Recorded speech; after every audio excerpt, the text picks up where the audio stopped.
Булар азыркы депутат экөөбүздүн сүйгөнүрүбүз. Nerdinde öksöndün dağele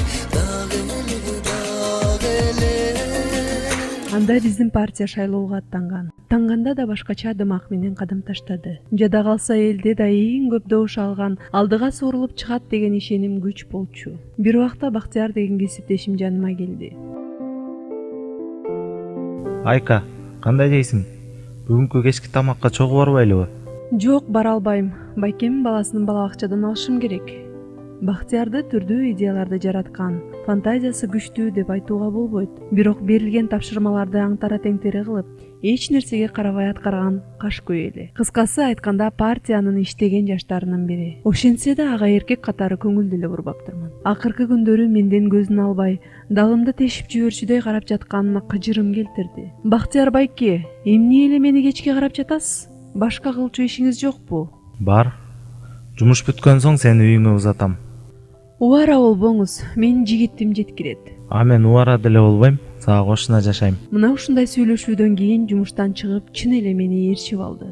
Машинасы деле бар, бирок ага түшкөн жок. Көңүл кош ар кайсыны сүйлөшүп бара жаттык. Коштошуп үйгө кирдим. Чынын айтсам, ал жөнүндө бир да жолу ойлонгон жокмун.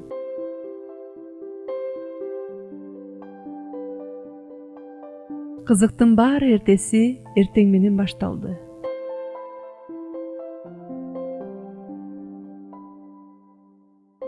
Шаша уша жумушка бара жатсам, подъездде Бактияр турат, чоочуп кетип. Эмне болду сизге? Ушул жерге түнөдүңүзбү? Ооба, сен үчүн баарына даярмын деп айттым го. Коюңузчу тамашаңызды, калп эле, мен кошунам сиздин тамын таанышыңыз го дейм. Сен үчүн баарына даярмын деп айттым го.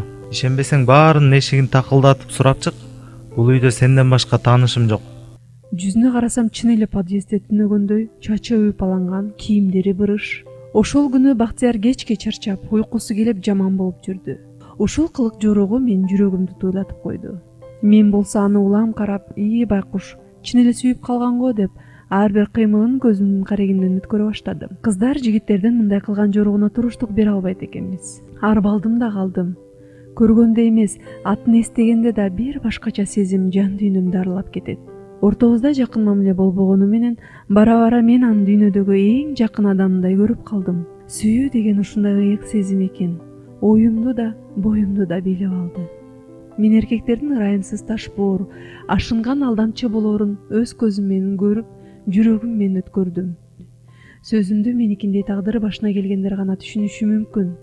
Бактияр экөөбүздүн сүйүүбүз асман тиреген чокуларды сабалап турду да, бир заматта талп этип жерге кулады. Кандайча дейсизби? Мына мындайча. Көптөн күткөн шайлоо да өттү. Партиябыз баарыбыз күткөндөй көп мандат ала алган жок, бирок менин жигитим депутат болду.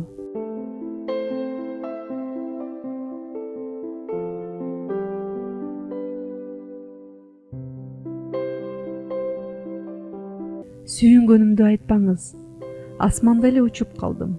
Ал экөөбүз эми баягыдай бир имаратта иштебейбиз. Бактияр депутат да, ак үйдө отурат. Депутат болгондон кийин Бактиярдан дайын жок. Жаңы кызматты түшөлтүп жатат го. Кантип эле депутат болору менен сүйүүсү өчүп калсын деп ойлоном.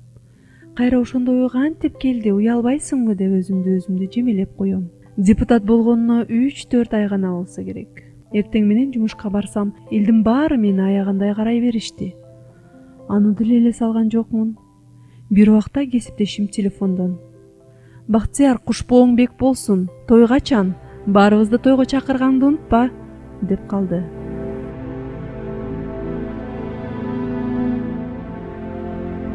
Аңгыча кесиптешим: "Эми сен тийбейт белең" деп шылдыңдагандай карайт.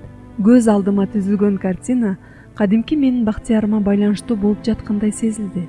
Бирок элестете албадым. Балким башкадыр дедим. Дароо көчөгө чуркап чыктым.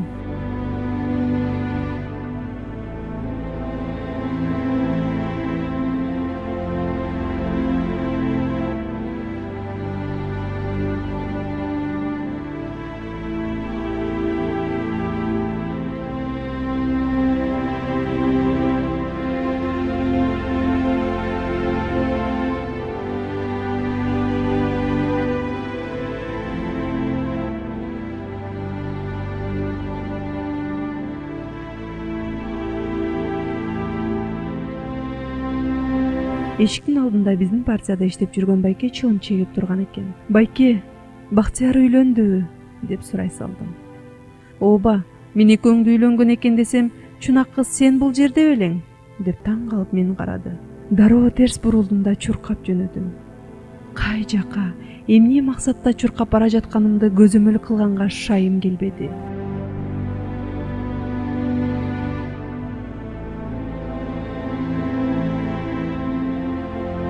Көзүмө көчөдөгү адамдардын баары жексур, ырайы суук, алдамчы көрүндү. Менин азыркы абалыма Бактияр гана эмес, бүт адамдар күнөөлүүдөй туюлду. Оозума бир гана «Жок, андай эмес» деген гана сөз келди. Ушул эки сөздү жадыбалдай айта бердим. Бирөө жарымдын менин көрүшүн, мен бирөөнү көрүүнү да каалаган жокмун. Ошентип оозума наар албай, батиримде соолуп жаттым. Сүйүү, депрессия дегенди ошондо түшүндүм. Оюма бир гана өлүм келип туруп алды. Жакшы ит өлүгүн көрсөтпөйт дегендей, өлүп калсам мен бул кебетемди эч ким көрбөсүн деп ойлодум. Бир айдан кийин курбум мени издеп үйгө келди. Болуп өткөн окуяны жумушума издеп барып угуптур. Депутатка телефон чалса ал, кечирип койгула, ушундай болуп калды дегенден башка жарабаптыр. Мага чалып да койгон жок. Бир ай төшөктөн турбай жатканым, суудан башка наар албаганым мени ого бетер алсыздантты.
Өлүп калам го деген оюм ишке деле ашкан жок.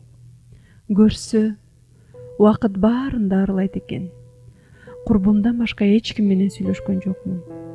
Күндөр түнгө алмашышы менен акырындан өзүмө келе баштадым. Аман болсун депутат дегенден башка эч нерсе дей албадым. Адамдын көңүлү менен ойноп, жан дүйнөсүн тоңдуруп кете бериш ал үчүн кумурска өлтүргөндөн да оңой экенин түшүнгөндө, эркектердин баарынан коркуп кетем. Азыр ал депутаттын 2 баласы бар. Теледен үнүн укканда дароо өчүрүп салам.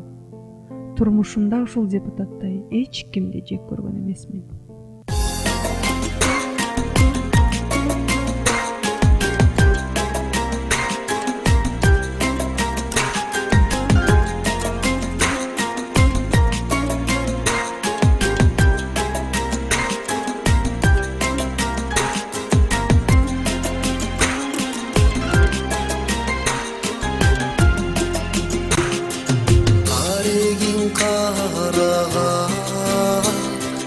Ezilgen salalar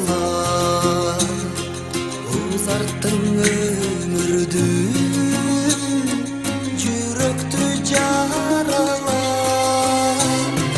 Ал күндөр шаң эле, шаң эле, шаң эле, агарган таң эле, таң эле, таң эле. Өрүктөй эрдиңден, эрдиңден, эрдиңден, өтсөңден дагы эле, дагы эле, дагы эле, өтсөңден дагы